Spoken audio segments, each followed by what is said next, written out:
ખેડાના લિંબાસી પાસે મહી સિંચાઈ કેનાલનો બ્રિજ અચાનક તૂટી પડ્યો।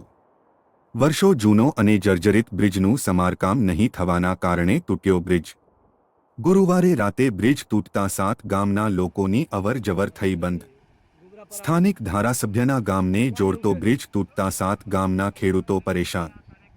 લિંબાસી ભલાડા રણાસણ વસઈ શેખુપુર અને આસપાસના 500થી વધુ ખેડૂતોને મુશ્કેલી। તંત્ર દ્વારા સત્વરે બ્રિજ બનાવવામાં આવે તેવી ખેડૂતોની માંગ।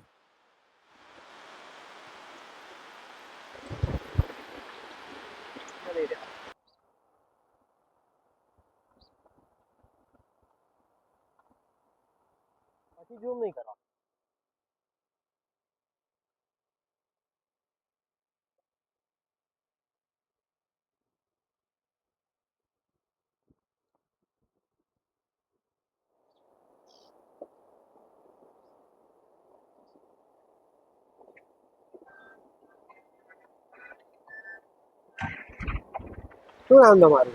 જયશ્રી કુમાર રાજેશભાઈ। શું થયું છે? શું તકલીફ થઈ? શું કહેવાય? તકલીફ એ જ છે કે આ બ્રિજની જ માથાકૂટ છે। આ બ્રિજના લીધે બધા ખેડૂતો 5 કિલોમીટર ફરીને હેડીને જાય છે અને સાધનો પણ 5 કિલોમીટર ફરીને લઈ જવું પડે છે। ક્યારે તૂટ્યો? કેવી રીતે તૂટ્યો? શું થયું? આ બ્રિજ નમેલો જ હતો પણ ગાડી મોટી સાધન ચડ્યું ને એમાં તૂટી ગયો। કેટલો તૂટ્યો? આ બહુ જૂનો છે બ્રિજ। તમે કોઈ અધિકારીઓ સાથે વાત કરી? અમારું ગરીબોનું ચાલે। કેટલા ખેડૂતોને તકલીફ હોવાની? કંઈક 500 જેવા ખેડૂતોની તકલીફ હશે। કેટલા કામ?